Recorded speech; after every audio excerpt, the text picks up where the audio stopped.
Good evening. It is your host, Emmanuel Isaiah Smith, and today's date is September 24th, 2025. It is a Wednesday, and the time is 6:30 p.m. I am in Doral, Florida, and the topic of today's lecture is government accountability. I've talked at some length about citizen accountability in various capacities, and what do we have to keep citizens accountable? And we'll contrast that to what we have to keep governments accountable. To keep citizens accountable, we have two main components. We'll call them two main societal components. The first is the justice system, and the second is organized religion. The justice system and organized religion work in tandem to keep citizens accountable for their deeds and actions. Now, how is this accomplished? Well, through organized religion, sweeping narratives concerning a creator or several creators that are of a divine nature, creating all things, including living things like humans, vegetation, and wild beasts, for their own purposes. However, with human behavior being checked by a system of divine laws. If you follow these divine laws, you'll prosper on earth, and your afterlife will see you go to what's referred to as a better place. Some call it heaven. Some call it the great beyond. Some call it paradise. Some call it the celestial kingdom. Some call it simply a great heavenly or a divine, wondrous domain. Some refer to it as another dimension. And if you don't observe divine laws, there are places for you like, for example, purgatory or hell or Hades. Me personally, I simply believe that if you live an effective life on earth, you'll have a preferable afterlife. And if you don't live an effective life on earth, you'll have a less preferable afterlife.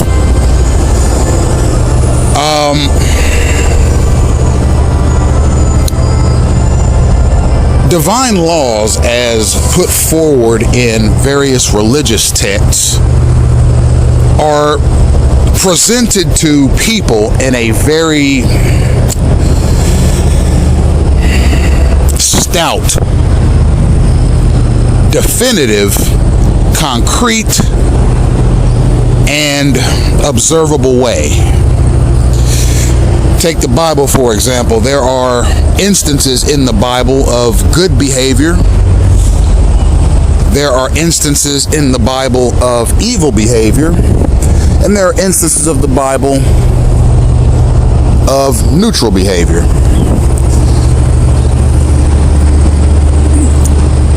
Good behavior in the Bible is typically rewarded by the creator of all things, Yahweh. Some refer to him as Elohim. Some refer to him as God.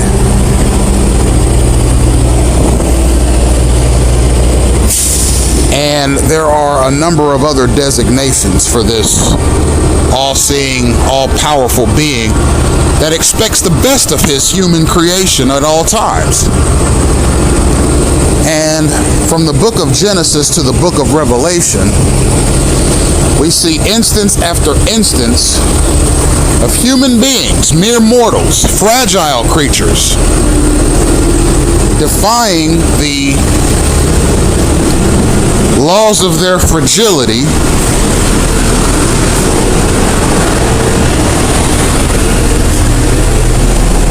in favor of something greater. And the ones that achieve that greatness are immortalized in the Bible as the best of the best. Some of the best creations that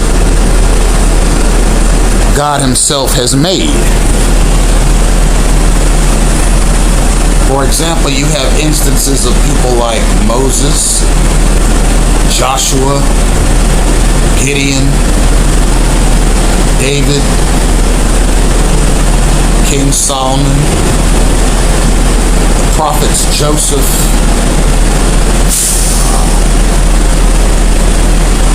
Abraham,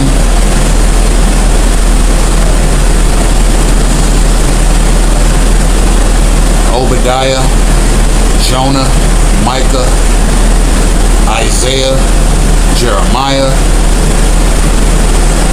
etc. Hearing from God directly and exhibiting a person's ability to connect with the supernatural in very memorable ways. And then you have instances of great valor coming from people like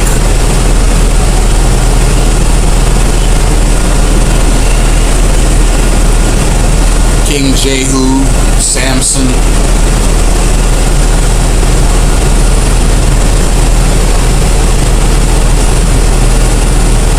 a young David, Joshua,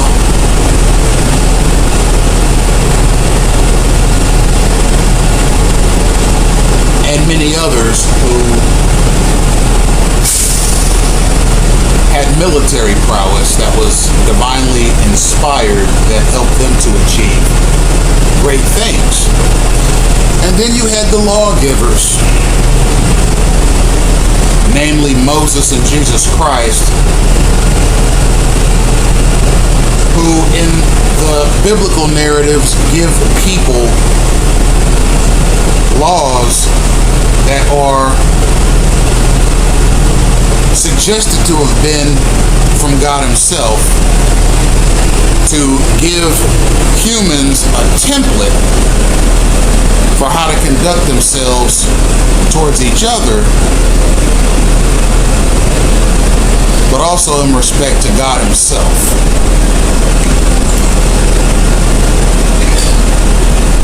At some point in the human trajectory, organized religion came forth.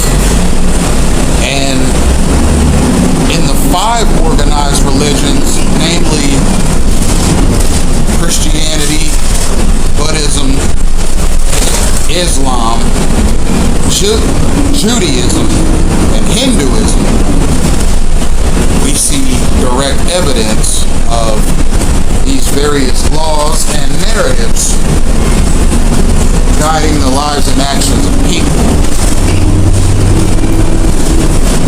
Now we also have the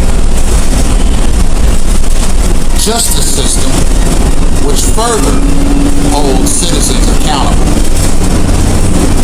And the justice system, in contrast to organized religion, which holds people accountable in an intangible way, the justice system holds people accountable for their actions in a tangible way.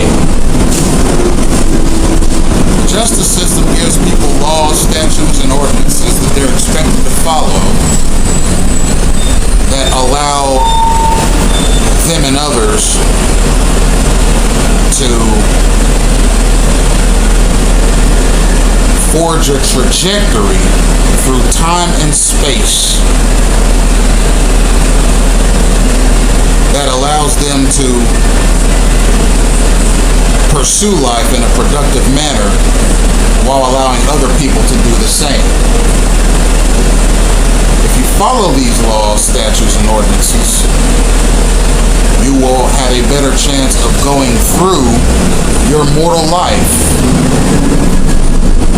successfully and comfortably, safely and efficiently.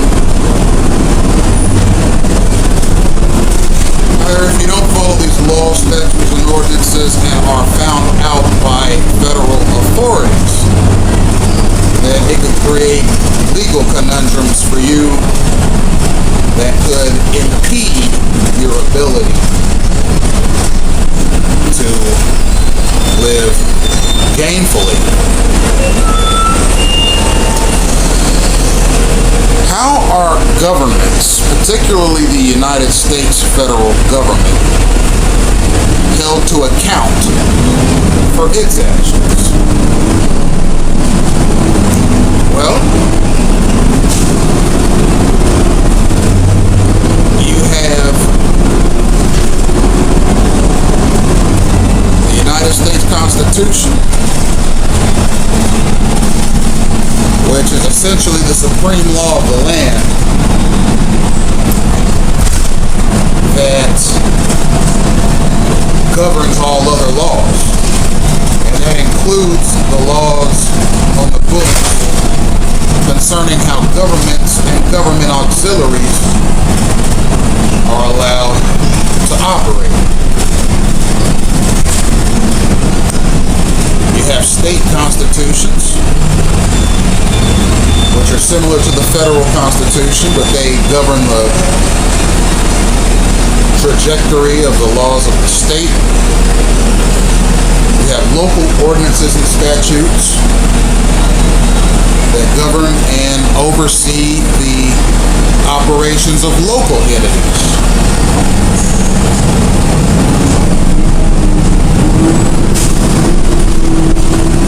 Furthermore, you have various federal stipulations for how each federal auxiliary has to go about its business in a legal fashion. For example, the Department of Justice has specific rules and obligations of a federal nature that govern how it operates. The Department of Defense has specific laws and rules of a federal nature that apply to its operation.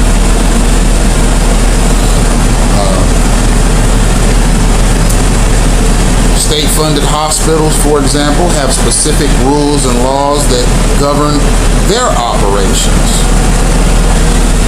State and local law enforcement departments have specific rules and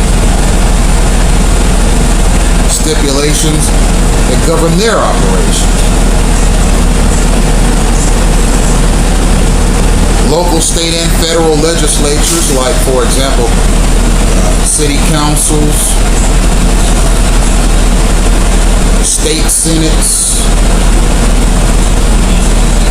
and the Congress of the United States, each have specific rules and obligations that are indexed to them concerning their daily operations as well. And all of these various rules and obligations that are attached to government auxiliaries are attached to them with the expectation that they will run in such a way that facilitates a path forward for the citizens of the United States of America,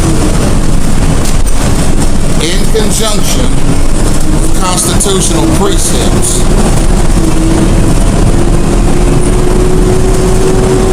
The national security apparatus in this country also has specific laws, rules, and obligations that are indexed to it via federal sources.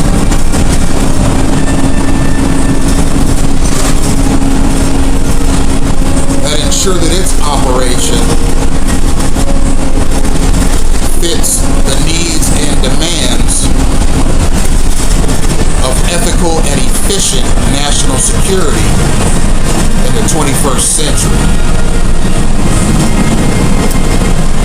Now, mind you, ladies and gentlemen, I tend to do these lectures outside or on public transit, so I may have to project or raise my voice at various points in time during the lecture to drown out the background noise. Adjust your volumes accordingly.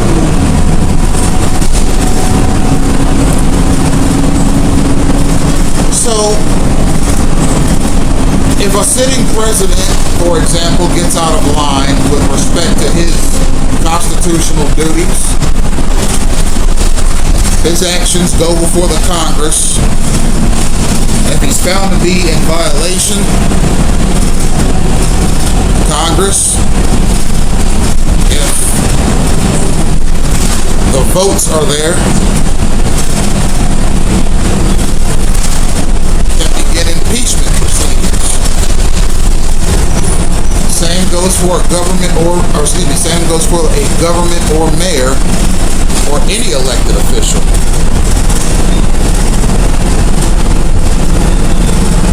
If an entire governmental auxiliary, however, is found to have been compromised to the degree that an investigation is warranted, then you have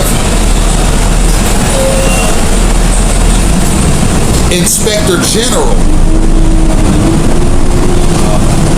resources and auxiliaries, entities and components that can conduct a system-wide investigation into that governmental auxiliary. So let's say, for example, the Department of Housing and Urban Development was found to be corrupt or ineffective, and it were reported to the Office of the Inspector General for Housing and Urban Development. Then the Office of the Inspector General, who serves as a federally commissioned auditor, would conduct several investigations into the Department of Housing and Urban Development with the expectation of finding evidence of mishandling of government resources or evidence of there being no such thing, or rather no evidence of mishandling or ineffectiveness. If after the investigation is concluded there is evidence of mishandling, then corrective action will be taken against those parties responsible and those specific departments within the Department of Housing and Urban Development which may be further responsible.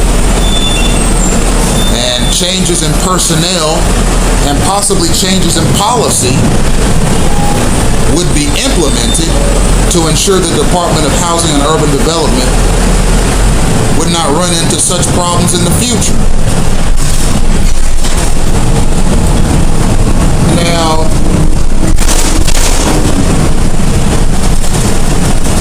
in order for effective and efficient investigations to be done into governmental misgivings, those doing the investigation must be qualified, trained and competent in their abilities to conduct investigations.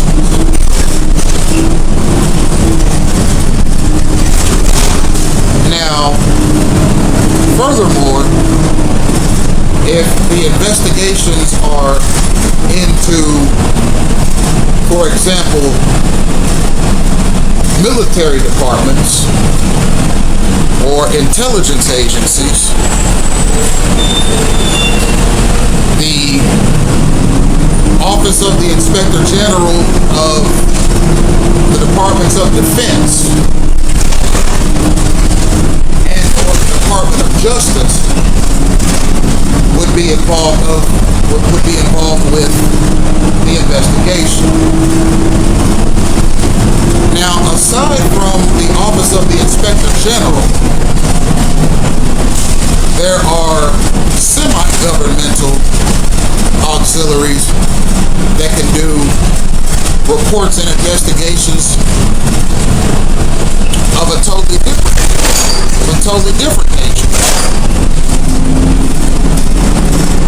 For example, there are watchdog groups all across the country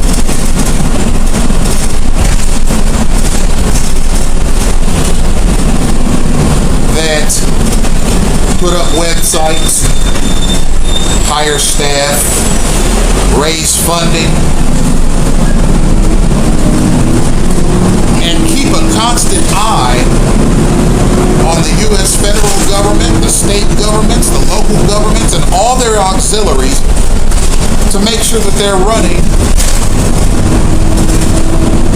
effectively, ethically,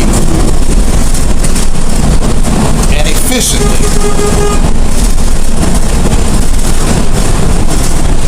Now, one of these watchdog groups determines that there are some inefficiencies in a governmental auxiliary, or perhaps even corruption in a governmental auxiliary, then they can make their findings public.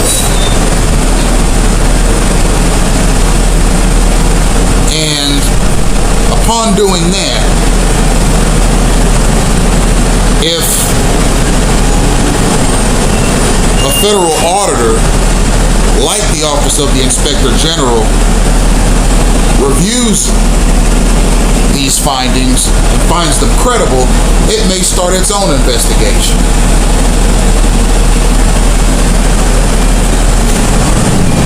Now, with respect to clandestine gang stalking, it's difficult to know right offhand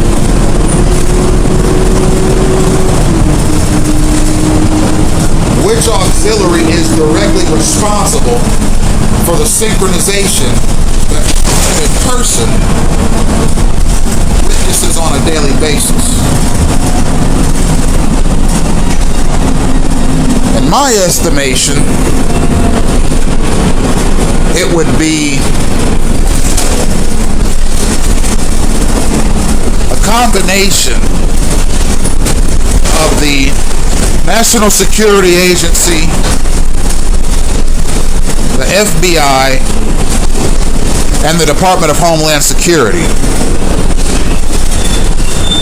Now, no doubt there are other auxiliaries that assist, but it would appear to me that these three auxiliaries of federal law enforcement have an increased role in the clandestine operation of gang stalking.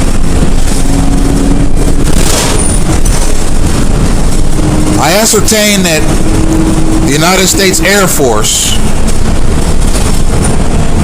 has a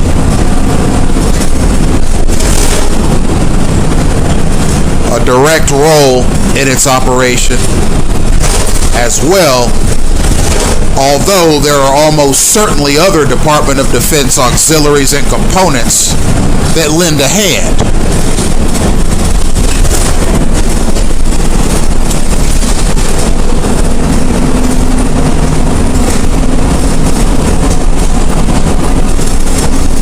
a government is responsible for a lot of things. It's responsible for the efficient and effective operation of territorial governments that are subject to it. It's responsible for the passing and moderation of laws that are conducive to human progress and development.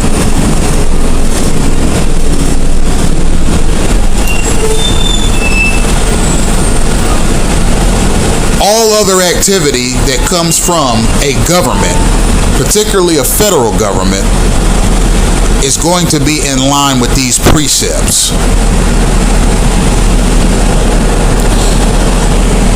Now, in a society, people are in what the famous political philosopher Thomas Hobbes described as a social contract with their federal government.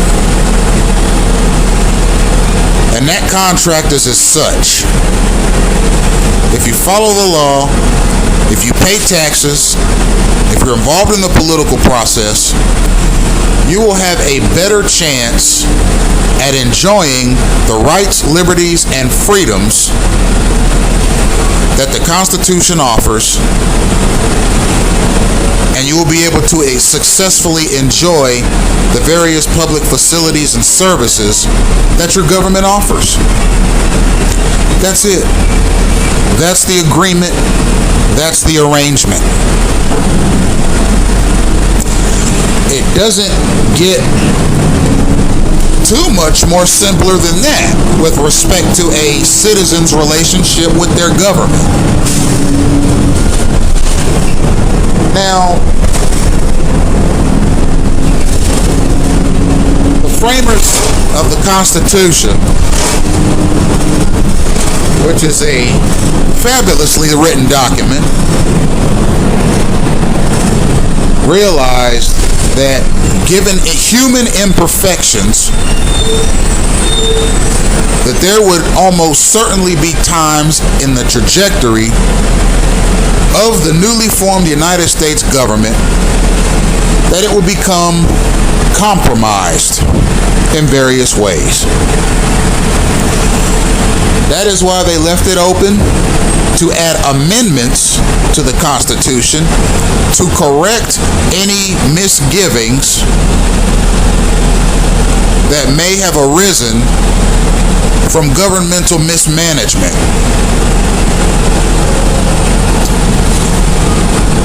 Now, there are also stipulations in the Constitution, for example, freedom of speech and the right to bear arms, which are the First and Second Amendments, which serve as protectors of the people against tyrannical governments. Now, you may ask me, Emmanuel Isaiah Smith, are you saying that the federal government of the United States is tyrannical?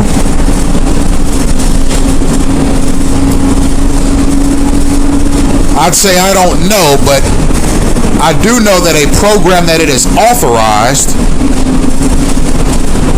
namely clandestine gang-stalking, is tyrannical. And it's tyrannical because it alienates U.S. citizens from their constitutional rights, including inalienable rights, which are a set of rights that are afforded to a person by God or nature.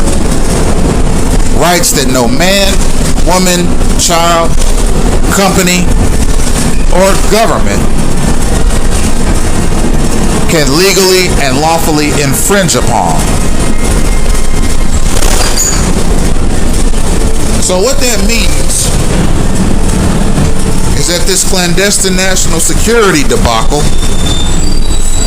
namely clandestine gang stalking, must be acknowledged by the Congress of the United States.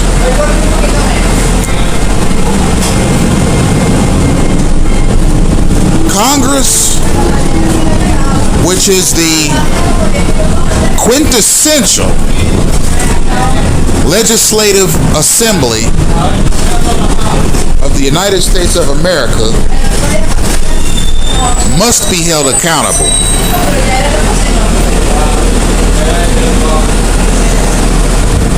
Gang stalking is a direct descendant of the FBI program that ran in the 1960s. COINTELPRO Operation Hoodwink, which was a federally implemented protocol that was implemented through the FBI that was designed to disrupt the political activities of the Ku Klux Klan, the Black Panther Party, and the American Communist Party, because the above-named groups were seen in the 1960s by the executive, legislative, and judicial branches of government to be deleterious.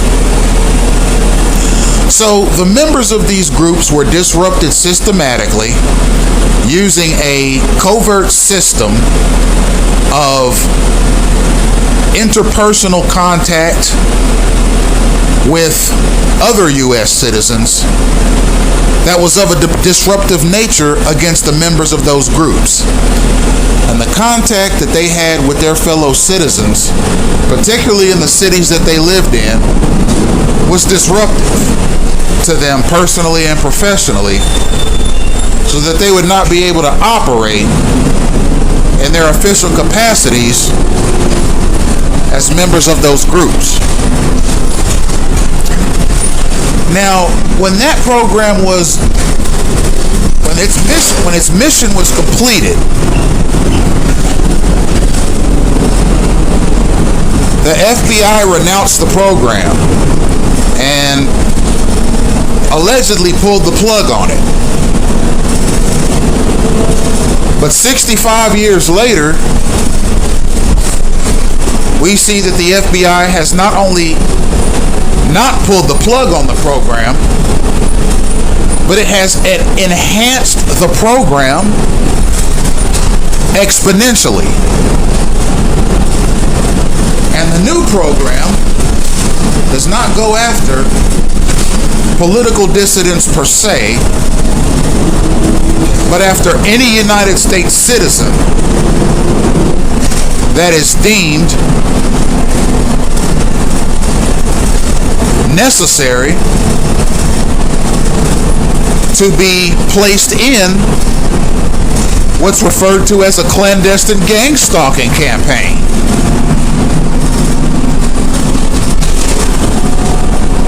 Now,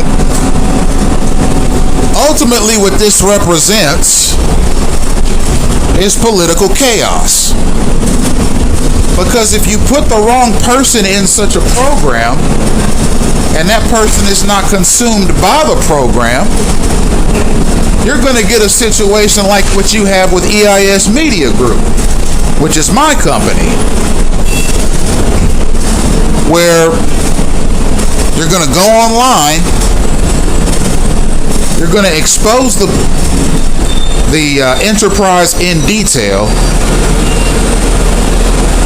and in such a way that could cause a severe embarrassment to the United States federal establishment.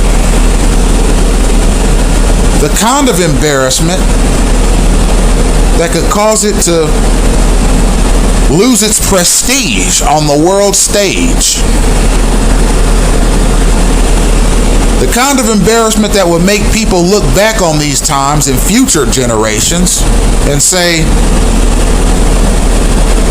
well, that Congress, well, that national security apparatus, well, those covert signalers,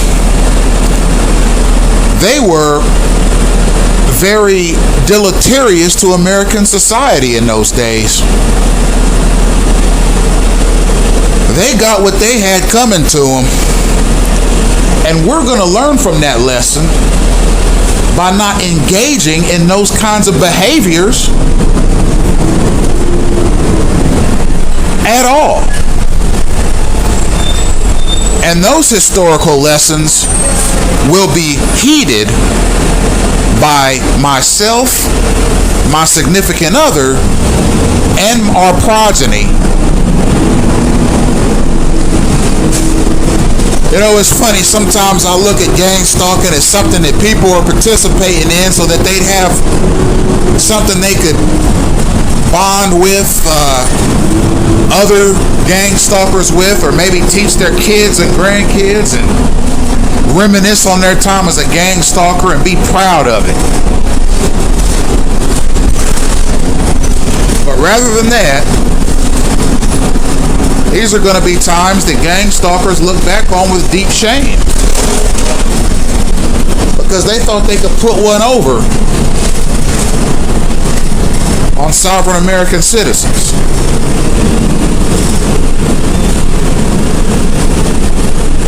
There's a quote that I often mention when talking about clandestine gang stalking, and it goes like this: you can fool some of the people some of the time, but you can't fool all the people all the time. That means if you're engaging in political or governmental mischief, especially if you're using the power of the state, you're gonna get away with it to a degree. You're going to get away with it for a period of time. You may even get away with it to your liking for a period of time. But you're not going to get away with it forever. You know, there was a political philosopher named Karl Marx, who is considered the founder of modern-day communism. And in his own judgment, he believed that any government should be a tyranny of the masses. Now, it's phrased a little differently in the United States Constitution. In the United States Constitution, it's called the government of the people, by the people, and for the people.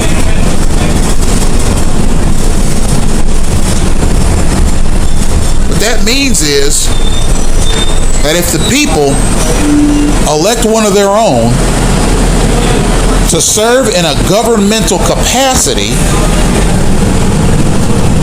and that's at the federal, state, or local level, then whoever it is they elect to represent their interests is bound by the United States Constitution to do just that.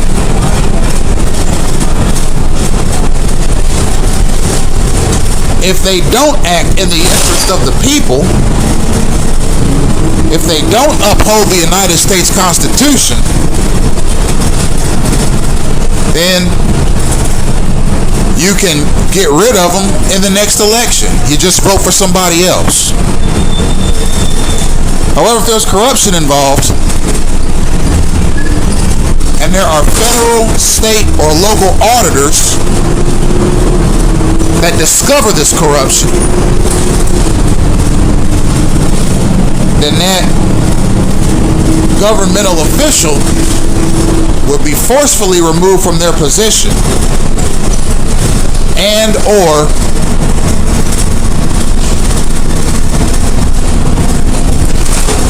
found criminally liable, depending on what's discovered in the investigation.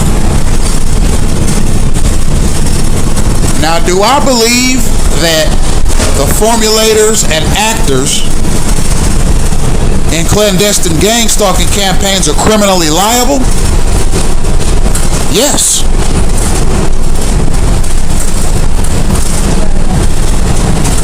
As I often say, clandestine gang stalking ain't nothing but state-sanctioned thuggery. It's the kind of thuggery that has no place in human civilization.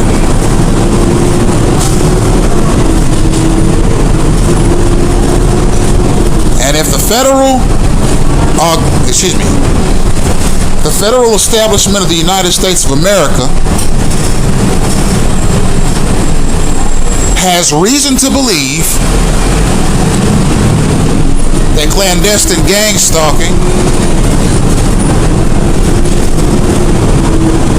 has a place in the American legal code, or has a place in American society,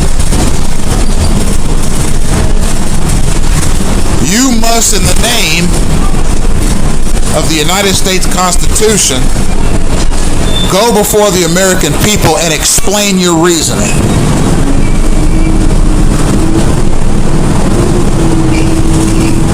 If you don't,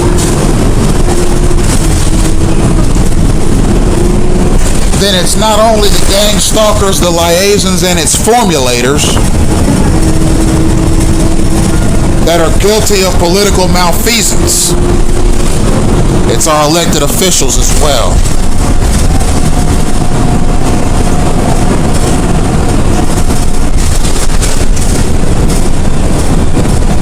In 1787, which was all of 140 years ago, 240 years ago, the United States Constitution was born.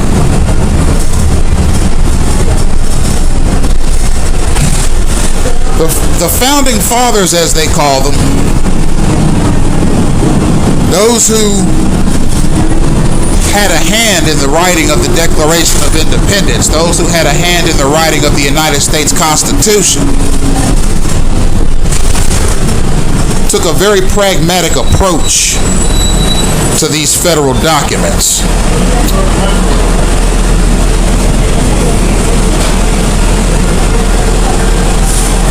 My estimation is this: the participators in clandestine gang stalking have a revisionist view of not only history, but of the Constitution. Now, that's not to say they have a loose constructionist view of the Constitution. Because remember, the Constitution has two interpretations: strict interpretation and loose interpretation. Strict interpretation means you interpret the United States Constitution word for word, line for line, and literally. If you interpret the United States Constitution loosely, that means you interpret it from more of a philosophical perspective as opposed to a literal perspective. The formulators of clandestine gang stalking don't interpret the Constitution strictly or loosely. They interpret the Constitution in a revisionist fashion. The kinds of people who participate in clandestine gang stalking interpret the Constitution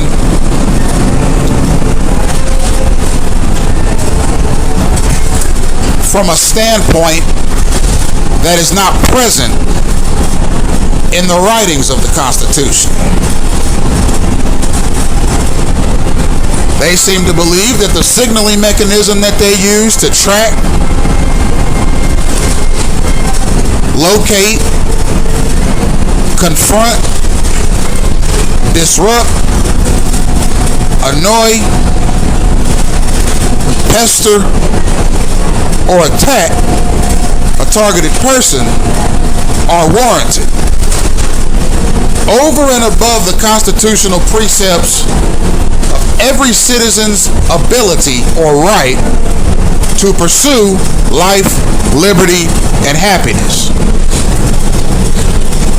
If there are certain segments of the population who have been federally alienated from the ability to pursue life, liberty, and happiness, there needs to be some constitutional justification for that. And just saying, well, it's in the interest of national security, that's not good enough.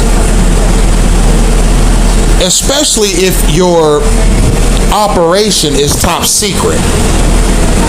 If you are looking to alienate a born and bred United States citizen from his constitutional rights, his state rights, and his inalienable rights, present me some documents.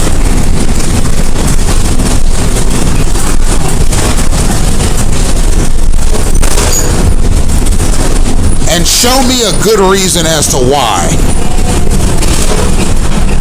Otherwise, what I'm going to do as a political dissident is I'm going to continue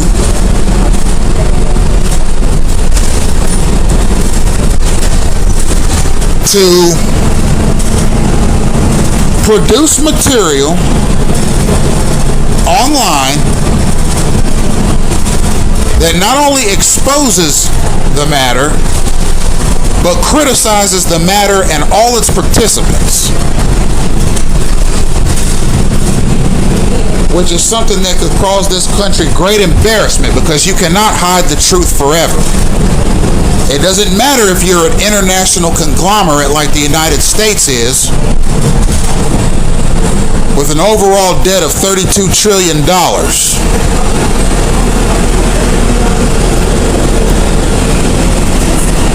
History has shown us time and time again that any entity that is responsible for multitudes of people must operate virtuously, or it will fall.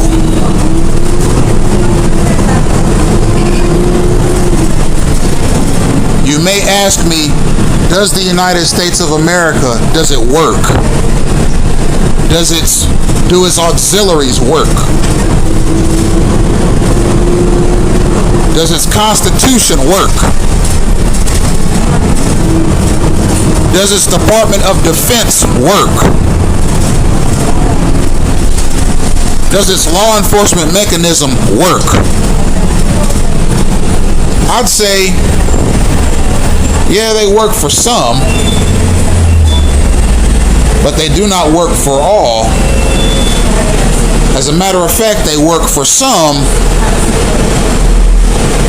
to their benefit and work against others to their detriment.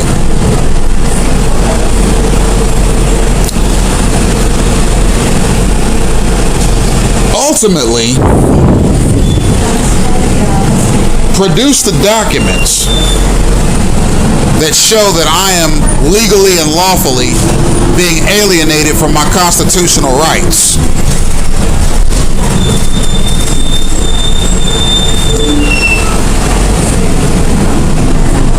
You know, there are times where I feel swarmed by clandestine actors, some of which I feel work in a governmental capacity. And I oftentimes say to them aloud, show me your credentials. Otherwise, I'm going to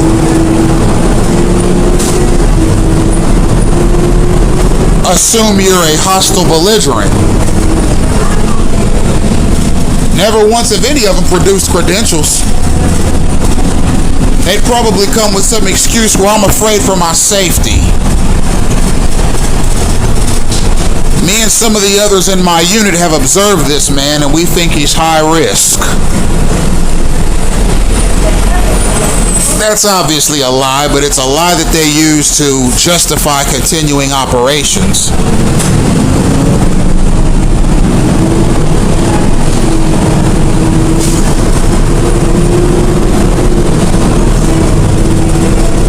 What else do we have here, Smith? Well, you got intentional disease and germ warfare, particularly through the airborne bacterial mechanism. You have workplace mobbing. You have interpersonal relationship sabotage.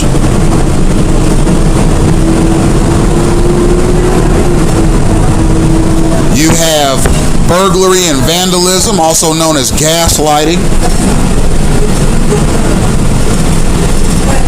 You have the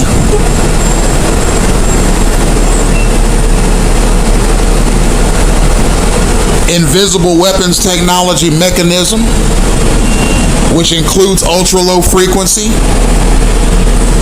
which can, over time, actually change a person's personality remotely through the control of the naturally produced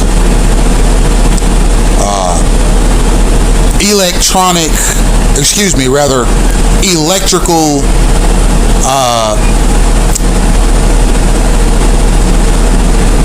brain waves that each person's brain produces naturally. Okay, those brain waves are easily manipulated using various ultra-low frequency and gamma ray technologies. Look up the Yale University study on stem receivers.